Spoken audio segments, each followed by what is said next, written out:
Olá, eu sou Janaína Mainar, fonoaudióloga, e estou aqui hoje para conversar com vocês no mês de conscientização sobre o autismo, né? A gente vai conversar um pouquinho sobre a comunicação, que é uma das características do autismo, né? A dificuldade de interação social, a dificuldade de comunicação e as alterações de comportamento. E aí, quando a gente pensa em comunicação, né, me vem muito à mente uma frase de um grande personagem da televisão brasileira que marcou a minha infância, e tenho certeza que a infância de vários de vocês, que é a frase do Chacrinha: quem não se comunica, se trumbica. E aí, isso nos faz pensar, né, quais os recursos, quais as estratégias que eu posso desenvolver para favorecer a melhor comunicação possível para aquela pessoa que não tem a fala como uma forma, um recurso de comunicação funcional. E aí, automaticamente, vem à mente a comunicação alternativa, que equivocadamente muitas pessoas acham que se resume a pranchas de símbolos pictográficos de alta ou baixa tecnologia.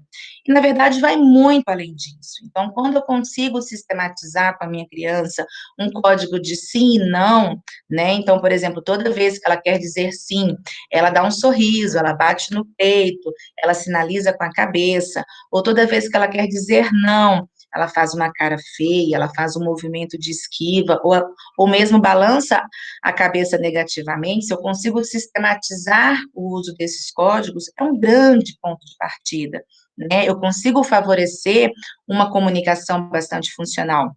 Claro que não se limita a isso, e isso também não é fácil de se fazer, né? Parece que é fácil, mas não é. E aí, seguindo as etapas do desenvolvimento, eu posso passar, então, para os objetos, para as fotos, para as figuras, para os pictogramas, né? E aí, quando você, por exemplo, você mostra, você quer brincar com a boneca ou você quer brincar com a bola, e ele olha fixamente, ou ele aponta, ou ele sinaliza com esse código de sim e não, ele consegue se fazer entendido.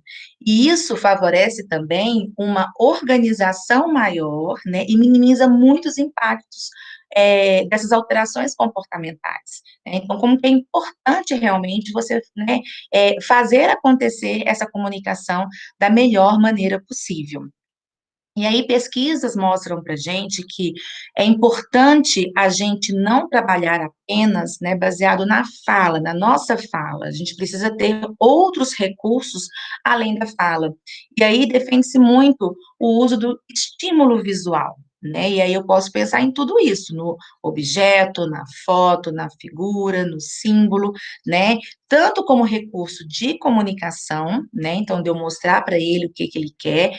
Claro, gente, que num primeiro momento, muitas vezes a gente começa com as escolhas, mas quando a gente pensa em comunicação, comunicação tem um conceito muito mais amplo, é troca de informação, né? Então, a gente precisa depois, né, tentar extrapolar e sair desse diálogo, dessa troca apenas de pergunta, eu pergunto e ele responde, né? A gente precisa que também dar possibilidades para que ele também faça perguntas, para que ele faça comentários.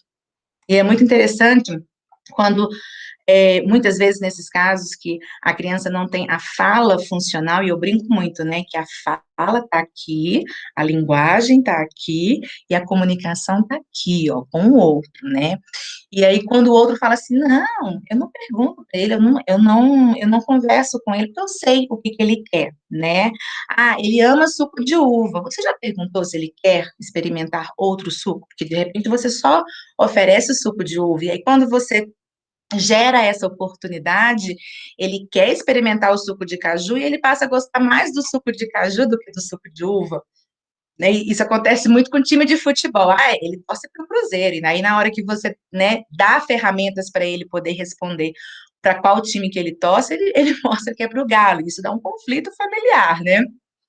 Mas é muito importante isso, a gente entender a essência disso, de você dar o poder de fala, né, de exposição do que ele pensa, do que ele deseja, né, isso é muito importante. E aí, voltando para a questão da importância das pistas visuais, né, além da comunicação, se a gente usa, por exemplo, essas pistas visuais na construção de uma rotina visual, Então, por exemplo, a gente vai acordar, a gente vai tomar café da manhã, a gente vai brincar no pula-pula, depois a gente vai almoçar. Então, ele tem visualmente a programação do dia. Qual que é a importância disso? A antecipação, a organização dessa criança, dessa rotina, e aí, mais uma vez, minimizando, né, essas frustrações e você também minimizando essas alterações de comportamento. Então, se ele se desorganiza e aí começa a ter uma alteração de comportamento, porque ele quer ir para a casa da vovó, mas aí ele já visualizou que não é hoje que a gente vai para a casa da vovó, a gente tem que dormir, a gente tem que acordar para ir para a casa da vovó amanhã. Uma outra possibilidade muito legal do uso dessas pistas visuais é para a gente poder favorecer, a gente desenvolver, né, habilidades realmente funcionais dentro do contexto de vida diária.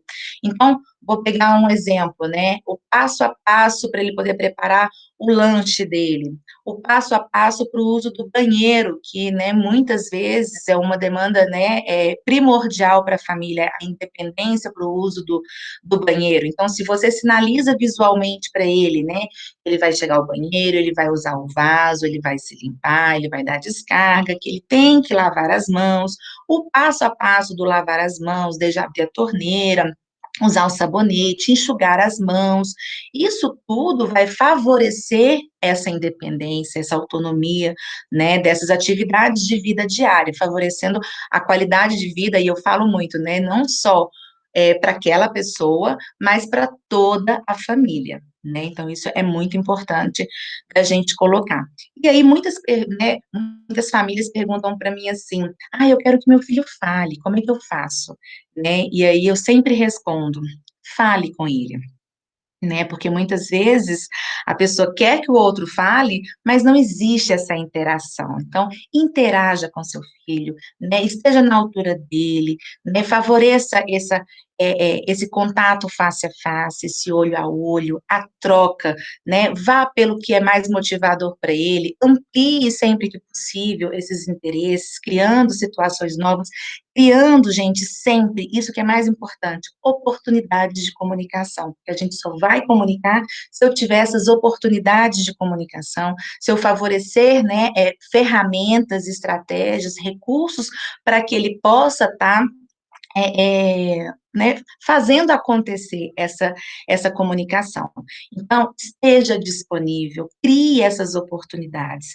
E aí, é claro, gente, né, é sempre muito importante você contar com o apoio de um profissional habilitado, especializado, para estar avaliando essa criança, né, e está sugerindo o melhor recurso, a melhor metodologia, hoje a gente tem várias, e vai depender de caso a caso, daí, né, assim, realmente a importância da participação desse profissional que deve trabalhar não só com a criança, mas com a família também, porque no universo da comunicação alternativa, né, essa família, ela tem que ser inserida, né, quem está à volta dessa criança tem que ser inserido nesse mundo da comunicação alternativa. Se eu quero que ele use um recurso de comunicação alternativa e eu vou usar a fala, não, eu também tenho que usar esse recurso como reforço para que ele possa estar utilizando, né? E sempre favorecendo aí essa comunicação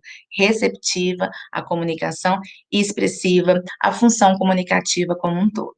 Então, essa mensagem que eu queria passar para vocês. Conversem com os filhos de vocês, se comuniquem, né? Então é isso. Um beijo para vocês.